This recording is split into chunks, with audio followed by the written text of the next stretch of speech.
우리에게 제단이 있는데 장막에서 섬기는 자들은 그 제단에서 먹을 권한이 없나니 이는 죄를 위한 짐승의 피는 대제사장이 가지고 성소에 들어가고 그 육체는 영문 밖에서 불사름이라. 그러므로 예수도 자기 피로써 백성을 거룩하게 하려고 성문 밖에서 고난을 받으셨느니라.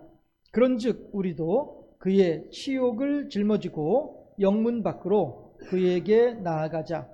우리가 여기에는 영구한 도성이 없으므로 장차 올 것을 찾나니 그러므로 우리는 예수로 말미암아 항상 찬송의 제사를 하나님께 드리자. 이는 그 이름을 증언하는 입술의 열매니라. 오직 선을 행함과 서로 나누어 주기를 잊지 말라. 하나님은 이 같은 제사를 기뻐하시느니라. 아멘.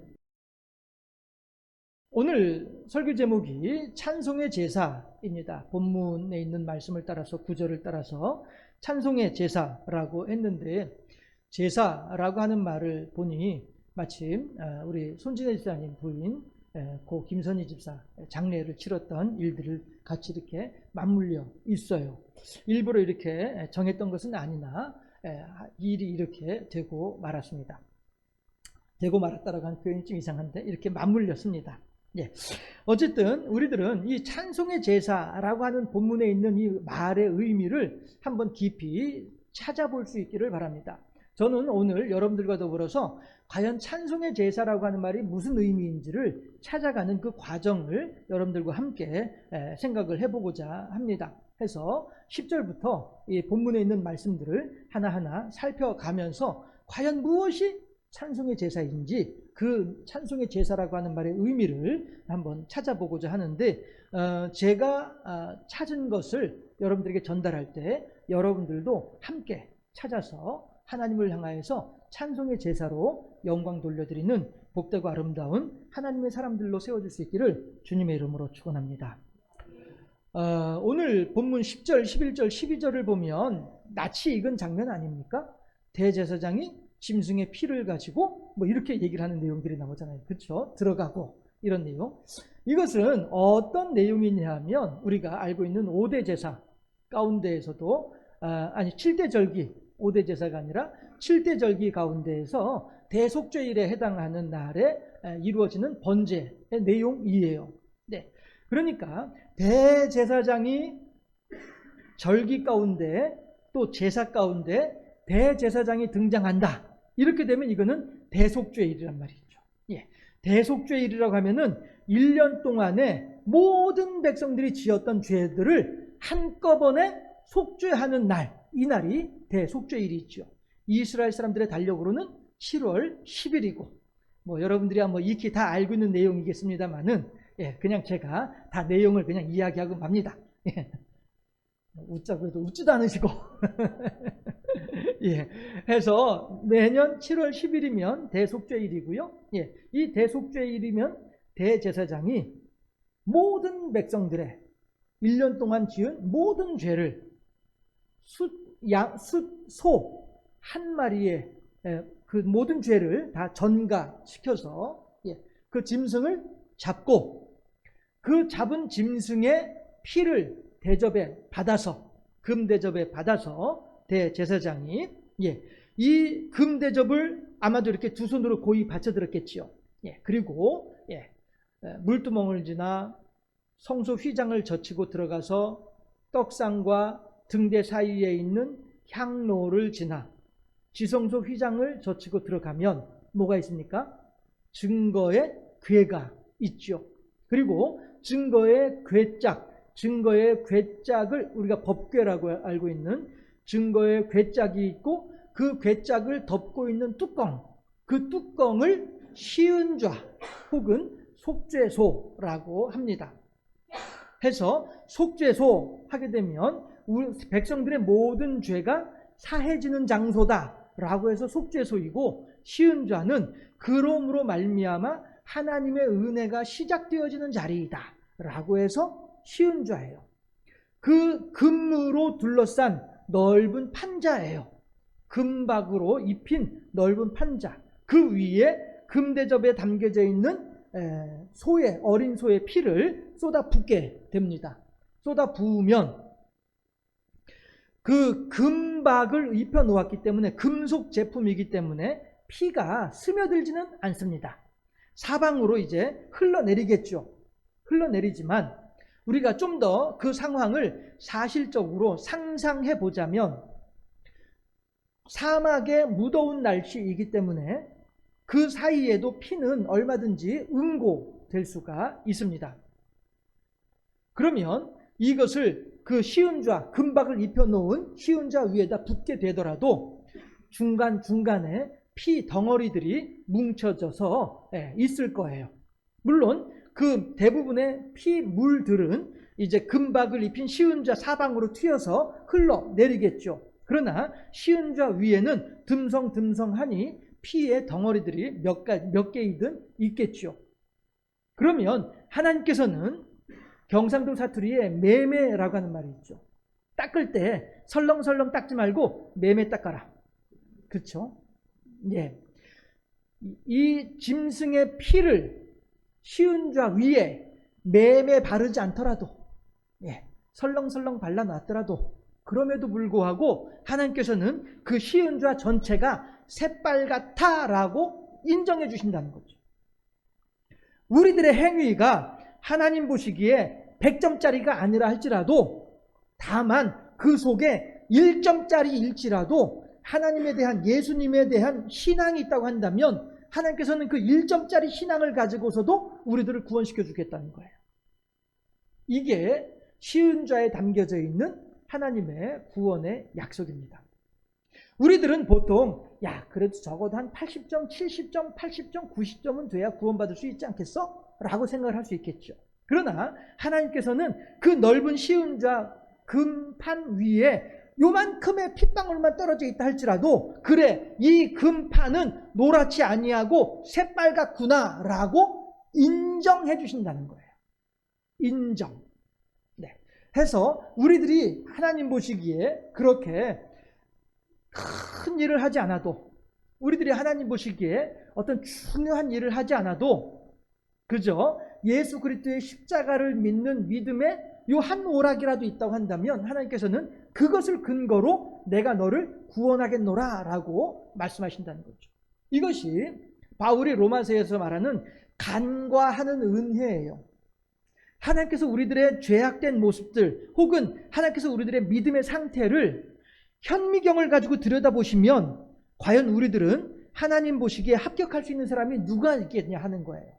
그런데 하나님께서는 세밀하게 매매 살펴보지 아니하시고 그냥 대충 쓱 한번 살펴보시고서 됐네, 합격, 이렇게 하신단 말이에요. 왜? 하나님의 목적은 우리들이 몇 점짜리 신앙이 있는지 이걸 살펴보는 것이 하나님의 목적이 아니고, 우리들의 속에 예수 그리스도를 향한 믿음이 단 1점이라도 있는지 없는지 이걸 바라보시는 분이 하나님이시기 때문에 그렇습니다.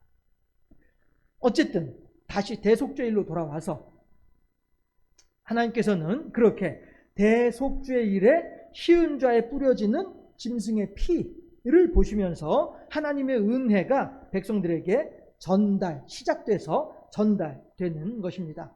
에스겔 성전에 있던 물이 흐르는데 처음에는 발목을 적시는 듯이 흐르다가, 그 다음에 무릎을 적시는 듯이 흐르다가, 그 다음에 허리를 적시듯이 흐르다가, 그 다음에 헤엄칠 만큼 큰 강이 되는 이 환상을 우리들이 바로 하나님의 우리들에게 베풀어 주시는 은혜의 분량으로 보는 것이 마땅하다는 것이죠.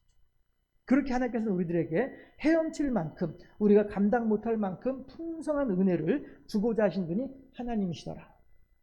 이것이 바로 오늘 본문 11절에서 대제사장이 대접에 그 피를 들고 들어가는, 그래서 피는 하나님께 드리고 그러므로 말미암아 백성들이 거룩해지고, 그 다음에 그 고기는, 짐승의 고기, 죽어있는 고기, 각을 뜬 고기, 가죽을 벗겨내고 내장을 꺼내고 그 다음에 양 발꿈치를 다 잘라내고 이렇게 해놓은 그 각을 뜬 살코기, 이 살코기는 제단 위에 올려서 불에 태운단 말이에요. 이게 번제이죠. 그래서 그 고기가 타는 연기를 하나님께서 받으신단 말씀이에요. 이게 번제란 말이죠. 그런 것처럼 예수님께서도 오늘 11절에 보게 되면은 12절이었나요? 예, 12절에 보게 되면 예수님께서도 마찬가지로 우리들을 거룩하게 하시기 위해서 당신의 피를 뿌리시고 그리고 영문 밖으로 나가서 십자가에 달려서 희생 당하심으로써 우리들의 구원을 위한 모든 과정들을 완성하셨단 말씀이죠. 다시 말씀드려서 대속죄일에 있었던 일들이 예수 그리스도께서 하신 일과 같은 의미가 된다. 대속죄일에 한 짐승이 죽음으로 말미암아 모든 백성들의 모든 죄가 한꺼번에 사해지는 것처럼 예수 그리스도께서 십자가에 달려 돌아가심으로 말미암아 모든 백성들의 모든 죄가 한꺼번에 사함받았다라고 하는 것이죠. 이것이 오늘 우리들에게 주시는 하나님의 사랑의 음성이다 하는 것입니다. 그렇게 함으로 말미암아 마귀는 지금까지 인간이 가지고 있는 원죄, 죄라고 하는 것으로 말미암아 마귀는 사람에게 사람을 괴롭힐 수 있는 권세를 받았습니다. 그래서 끊임없이 사람을 죽음이라고 하는 이름으로, 죽음이라고 하는 무기로 사람을 괴롭히고 있는 것이 마귀이지만 이제 예수님께서 마귀에 가지고 있는 최대의 무기인 죽음을 통해서 예수님께서 죽어 주심을 통해서 더 이상 마귀에게 죽음의 권세를 가지고 있을 자격을 빼앗아 내신 거예요. 그러니 당연히 마귀에게 있는 권세를 빼앗아 내시니 그 권세로 말미암아 가지고 있었던 사람들에 대한 소유권마저도 빼앗긴 거죠. 그리고 예수님께서는 그걸 마귀로부터 빼앗아서 하나님께로 돌려드리는 거예요. 왜? 사람들의 소유권은 본래 하나님 거였으니까. 그렇죠? 사람들은 하나님께서 창조하셨으니까. 사람들의 소유권은 본래 하나님 거였기 때문에 예수님께서는 마귀에게 가 있었던 소유권을 빼앗아서 하나님께로 돌려드림으로 말미암아 당연히 우리들도 하나님께 속하게 된 거란 말씀입니다. 돌아온 수요일 날 우리가 이제 슬로브앗의 딸들에 대한 내용을 우리가 수요일 날 성경을 보게 될 것입니다. 거기에서도 마찬가지로 땅 문서가 어디에 있느냐에 따라서 땅의 소유자가 달라지게 마련이다라고 하는 것이죠. 그러니 사람에 대한 소유권이 예수님을 통해서 하나님께로 와버리니 사람 또한 당연히 하나님에게로 돌아가는 것이 마땅하다. 그렇게 함으로써 예수님께서는 사람을 위한 구원의 계획, 하나님의 구원의 계획을 완성하신 분이 예수님이시다라고 하는 사실이죠. 마귀는 죽이고 멸망시킴으로써 승리하지만 예수님께서는 스스로를 내어주고 희생하심으로써 승리하시는 분이 예수님이시고 이것이 하나님께서 세워놓으신 원칙입니다. 죄의 삭은 사망이다라고 하는 것은 마귀의 원칙이지만 하나님께서는 그래 알았다. 내가 대신 죽고 죄인을 살려주기를 원한다. 이것이 하나님의 원칙이다 하는 것입니다. 마귀는 자기의 욕심을 위해서 사람들의 희생을 요구하고 있습니다만 하나님은 도리어 양보하고 베풀어 주심으로써 만족하시더라 하는 것이죠. 제가 어린 시절에 아마 이 내용을 말씀드리면 기억하신 분들도 많이 계실 거예요. 교과서에 실린 동화 한 내용이 생각이 납니다. 바람하고 태양이 서로 다툽니다. 내가 더 세! 무슨 소리야? 내가 더 힘이 세! 하면서 바람과 태양이 서로 다툽니다. 그러면서 서로 말로 해봐야 누가 더 센지 힘이 센지 구분이 안 되잖아요. 그러니까 좋다! 그럼 우리 한번 대결을 해보자! 더 이상 말로 하지 말고 대결을 해보자! 왜 우리 농담 삼아 그러잖아요. 왜 자꾸 말로 해? 간단히 해결하면 되지. 이렇게 하는 것처럼 바람하고 태양이 간단히 해결하기로 했어요. 대결을 하자. 그래 그럼 어떻게 대결을 할까? 했더니 사람이야 뭐 멱살잡이 하면 되지만 이 바람하고 태양은 멱살잡이를 할 수가 없으니까 좋다. 그러면은 마침 저 길에 보니까 걸어가는 사람이 한 사람이 있는데 저 사람의 외투를 벗도록 만드는 그가 힘이 센 거다. 됐지? 오냐, 좋다, 됐다 해가지고 됐나, 됐다 하는 것처럼 말이죠. 해서 이제 바람하고 태양하고 해하고 서로 이제 대결을 하는 거예요. 그랬을 때 바람은 자신이 있었어요. 내가 말이야 바람을 세게 불어가지고 저 사람의 웃도리를, 저 사람의 외투를 내가 벗겨낼 수 있어 하면서 바람을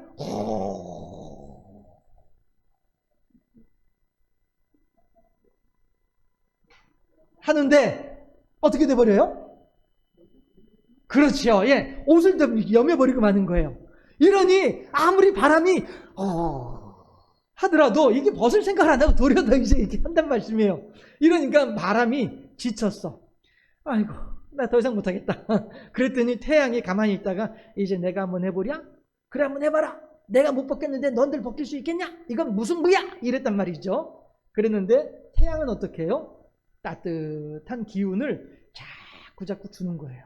따뜻한 기운을 자꾸 주니까 어이구, 왜 이렇게 바람이 불다가 갑자기 이렇게 더워져? 날씨가 웬 변덕이야? 아유, 저도 진짜 지금 외투 벗고 싶어요. 그러면서 외투를 벗더라 이거죠. 무슨 얘기입니까? 바람은 억지로 빼앗고자 하니까 뺏을 수 없었습니다. 그러나 태양은 자기가 있는 것을 더욱더 주니까 자기의 뜻을 이룰 수 있었다라고 하는 것이죠. 하나님도 마찬가지로 마귀는 우리들에게서 자꾸 빼앗고자 하는 것이 마귀이지만 도리어 하나님은 우리들에게 주고 더 풍성히 주기를 원하는 분이 하나님이란 말씀이에요. 말로 누르고 말로 되어서 누르고 흔들어서 더 풍성하게 주고자 하신 분이 하나님이란 말씀이에요. 결국 그렇게 하나님께서는 우리들에게 더욱더 나누어주고 베풀어주고 채워줌으로 말미암아 우리로 하여금 행복하게 하시고 그렇게 행복한 우리들을 바라보면서 당신도 만족해하는 이것이 우리들을 향한 하나님의 사랑인 줄로 믿으시기를 바랍니다. 그렇기 때문에 예수님께서는 십자가 희생을 통하여서 우리들의 죄값을 치르심으로 그의 육신은 마귀에게 내어주시고 대신에 마귀에게 붙잡혀 있던 우리들을 구원해내서 하나님께로 돌려드린 것이다 라고 하는 사실이죠. 예수님께서는 나를 대신해서 죽으시고 나를 하나님의 자녀로 삼아주셨다라고 말씀을 하시니 얼마나 우리들이 여기까지 들으면은 얼마나 행복하고 얼마나 감사하고 만족합니까?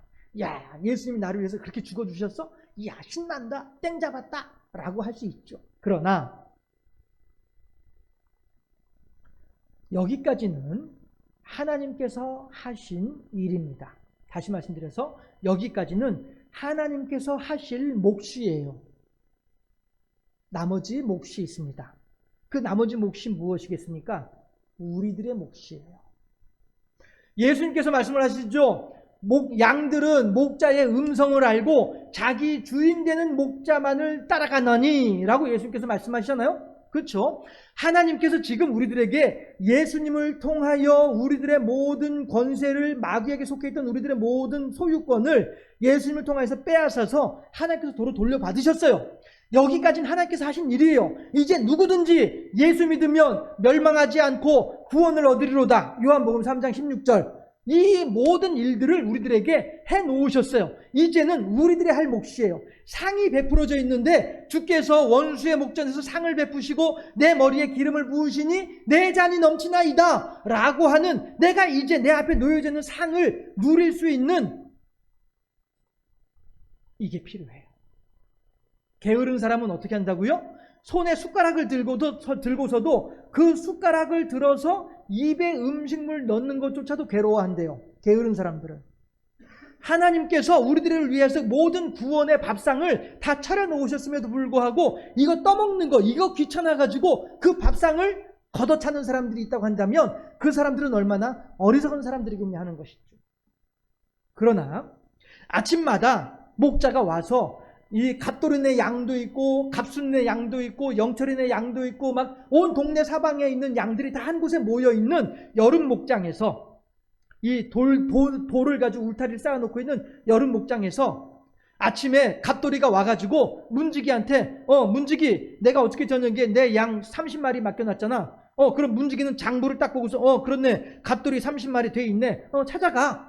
이러면은 그 울타리 안에는 수백 마리의 양들이 있음에도 불구하고 갓돌이가 들어가서 얘들아 가자 하면 갓돌이의 양들 30마리가 정확하게 매해 하면서 갓돌이를 따라 나선다는 거예요.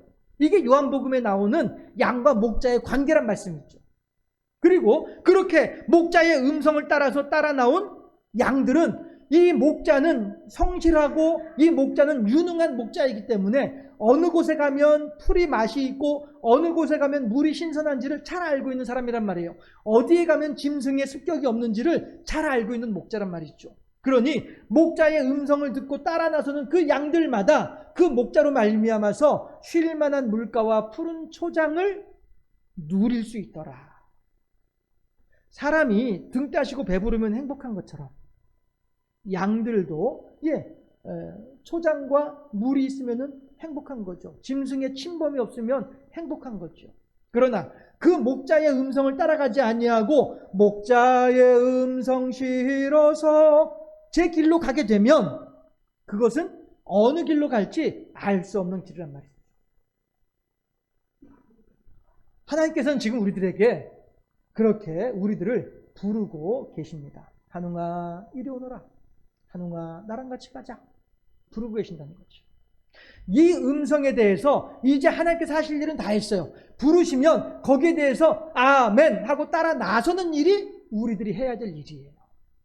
우리가 해야 할 일은 여기에 있습니다. 우리가 아멘 함으로 말미암아서 하나님의 구원이 우리들에게 완성되는 거예요. 이미 차려놓은 밥상이, 우리들의 그 밥상에 맛있는 음식이 우리들의 입속으로 들어와야 내 것이 되는 것처럼 말이죠. 그 하나님께서는 우리들을 부르시면서 우리들이 하나님의 음성에 아멘으로 응답하기를 기다리고 계십니다. 마치 어떤 것, 무엇처럼 기다리느냐 하면은 신랑이 신부 입장하는 그 신부를 바라보면서 기다리고 있는 것처럼 그렇게 하나님께서도 우리들을 기대감을 가지고 간절하고도 간곡하게 기다리고 있더라라고 하는 것입니다. 약간 우스갯소리를 하자면 제가 신혼 때 봤던 영화 중에 하나가 바로 이 추석 때였네요. 교회 청년부에서 추석 선물로 문화상품권을 2장을 주더라고요. 그러면서 전도사님 사모님하고 영화 한 편 보세요 이러더라고요. 그래가지고 그때 우리 큰애만 있을 때였는데, 큰애는 그때 우리 이제 서울에 성남에 살고 있을 때였으니까 우리 아버지한테 맡겨놓고 둘이서 영화를 보러 갔죠. 근데 그때 그 영화 제목이 뭐냐면은 런어웨이 브라이드예요. 도망가는 신부. 신부 입장하다가 도망가 버려요. 저 사람 내 신랑 아니야 하고 도망가 버리는 그런 내용의 코미디 영화였었습니다. 지금 예수님께서는, 하나님께서는 신랑이 신부를 기다리듯이 저 신부가 오다가 도망가면 어떻게 하지? 저 신부가 소문을 들어보니까 전에도 갑돌이 신랑한테서 도망갔다고 하던데 나한테도 도망가면 어떻게 하지? 이러한 간절함, 이러한 간곡함, 하나님께서 그렇게 우리들을 부르고 계시고 기다리고 계시더라라고 하는 사실입니다. 모든 수고하고 무거운 짐진 자들을 부르고 계십니다. 그들로 하여금 그 모든 무거운 멍에를 내려놓고 예수님께서 지어주시는 쉽고 가벼운 멍에를 매라고 우리들에게 권면하고 계신다는 것입니다. 그런데 우리가 13절을 한번 합독해 보도록 하십시다. 13절, 오늘 본문 13절 말씀 함께 합독합니다. 다 찾으셨죠? 13절 합독합니다. 13절 말씀.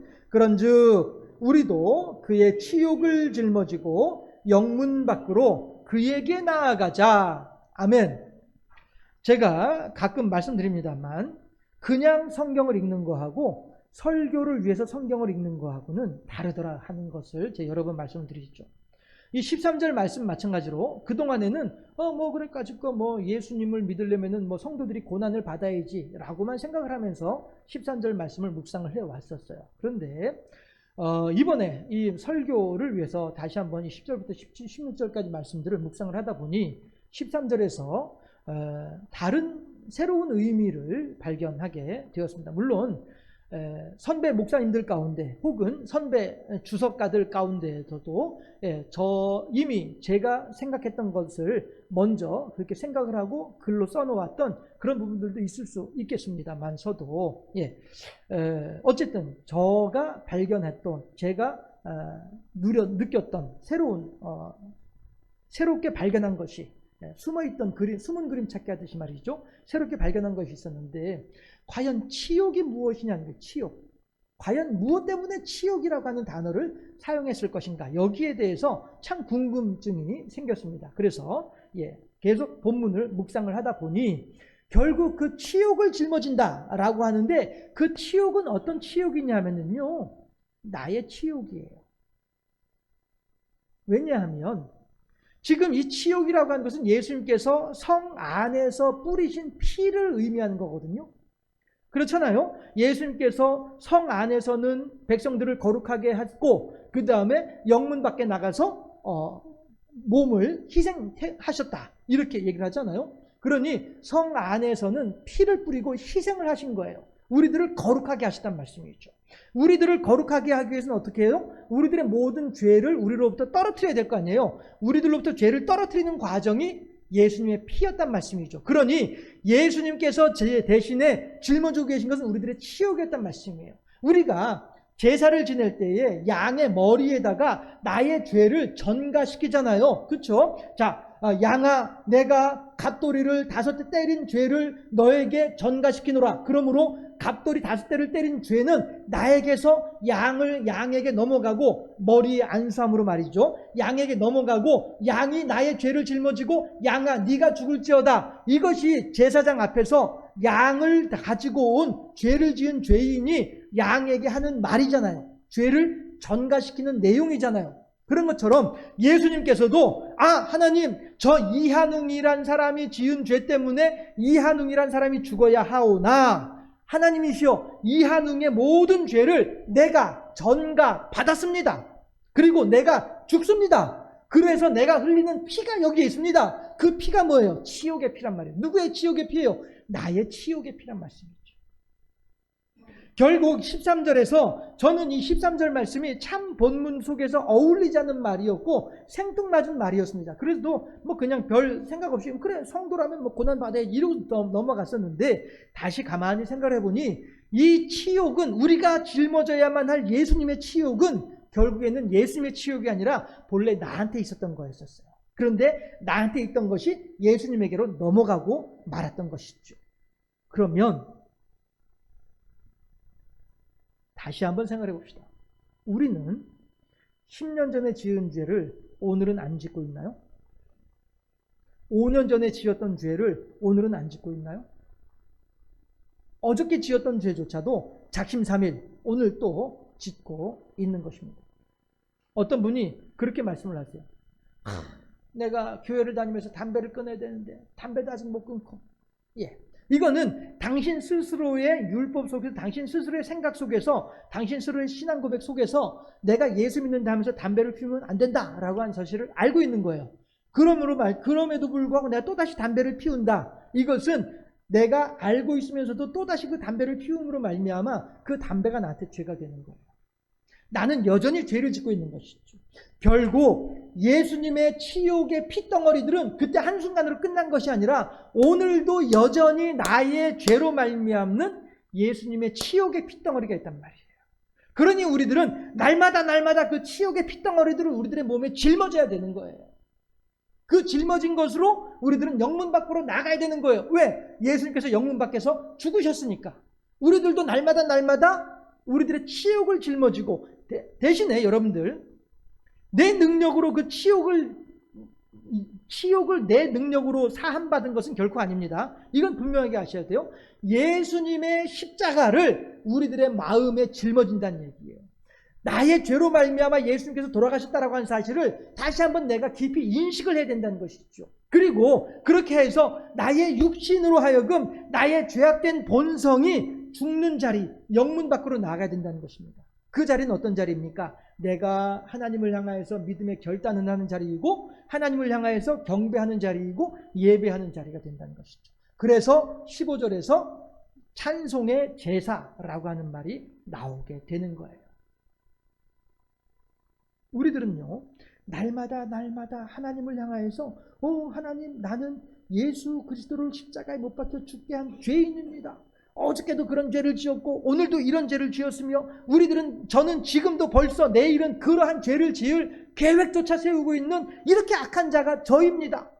그럼에도 불구하고 예수님께서 저의 모든 죄를 짊어지셨다 하오니 하나님 참으로 감사하옵고, 이제 예수님의 보혈의 능력을 따라서 내가 비록 죄는 짓고 있음에도 불구하고 예수님의 보혈의 능력에 따라서 구원받았음을 내가 아오니 아버지 하나님이시여, 나로 하여금 이제 더 이상 그 죄 가운데 머물러 있게 하지 마옵시고 그 죄로부터 멀어져서 하나님께 더욱더 가까운 삶을 살아가는 그러한 사람이 되게 하여 주시옵소서. 이게 15절 16절에 있는 내용들이더라라고 하는 것이죠. 15절에 15절 그러므로부터 16절까지 함께 합독해 보도록 하겠습니다. 15절 말씀. 그러므로 우리는 예수로 말미암아 항상 찬송의 제사를 하나님께 드리자. 여기까지가 10절부터 15절까지에 대한 내용이에요. 자, 그러므로 찬송의 제사가 무엇이냐? 우리들이 하나님께 드릴 찬송의 제사가 무엇이냐? 성도의 삶의 모습이 무엇이냐? 이걸 이야기하는 것이 그 뒤에 이는부터 16절까지란 말씀이죠. 이는부터 다시 시작. 이는 그 이름을 증언하는 입술의 열매니라. 오직 선을 행함과 서로 나누어 주기를 잊지 말라. 하나님은 이 같은 제사를 기뻐하시느니라. 아멘. 하나님께서도 우리들에게 당신의 사랑을 무한정으로 베풀어 주심으로 말미암아 우리로 하여금 살 길을 열어주신 분이 하나님이십니다. 그러므로 우리 또한 우리에게 있는 알량한 나의 것이라 욕심낼 것이 아니라, 예수님께서 말씀하시기를 너희가 거저받았으니 거저주어라. 너희들이 하나님으로부터 받은 복이 거저받은 복이니 옆에 있는 사람들한테 줄 때에도 거저주어라. 이것이 예수님의 우리들을 향한 가르침이잖아요. 그러니 옆에 있는 사람들을 향해서 자꾸 축복해야죠. 옆에 있는 사람들을 향해서 자꾸 복을 선포하는 것이, 이게 거저받은 것을 거저주는 방법이 되는 것이죠. 16절에서는 그런 내용을 오직 선을 행함과 서로 나누어 주기를 잊지 말라고 하는 거예요. 그 사람들에게 주는 것에 대해서 잊지 말아라. 이것이 바로 하나님은 이 같은 제사를 기뻐하시느니라. 하나님께서 우리들에게 기뻐하시는 제사의 모습은 이거란 말이에요. 구약시대에는 양을 잡고 소를 잡아서 하나님께 드리는 것이 제사였으나 신약시대에는 예수 그리스도의 십자가를 하나님께 드리는 것, 이것이 우리들의 제사란, 예수님의 십자가를 늘 마음에 새기면서, 그래요, 내가 저 십자가에 달려 죽어야 될 죄인이었는데 예수님께서 나의 모든 죄를 사해 주시니 참으로 감사하옵고, 하나님이서 이제 저로 하여금 그 죄로부터 멀어져서 하나님께로 더욱더 가까운 삶을 살아가게 하여 주시옵소서. 이게 기뻐하시는 제사다. 이것이 우리가 하나님께 매일 드려야만 할 찬송의 제사다라고 하는 사실을 잊지 마시기를 바랍니다. 사람이 살아가면서 이런저런 여러 가지 일들을 겪을 수 있습니다. 이번에 위로 예배 때에도 그런 내용을 말씀드렸습니다만은, 결국에는 어떤 사람은 이러한 상황 속에서 저렇게 선택을 하여서 저런 결과를 낳습니다. 그러나 어떤 사람들은 이러한 상황 속에서 이렇게 결정을 함으로써 이러한 결론을 맺게 되는 것입니다. 우리들은 인생의 온갖 어려움과 힘든 상황 속에서 이것이 단지 고난이 아니라 하나님께서 나를 부르시는 하나님의 은혜의 자리로구나 라고 하는 사실을 깨달아 알고 하나님께 아멘 하게 되면 하나님께서는 우리로 하여금 쉴만한 물가와 푸른 초장으로 인도하시는 줄로 믿고, 우리들의 모든 선택이 여호와를 향한 선택, 하나님의 부르심에 아멘으로 응답하는 선택으로 점철되어짐으로써 하나님께 영광 돌려드리는, 날마다 찬송의 제사를 하나님께 올려드리는, 기뻐하시는 제사를 하나님께 올려드리는 복된 삶을 살아가는 우리 모두가 되어질 수 있기를 주님의 이름으로 축원합니다.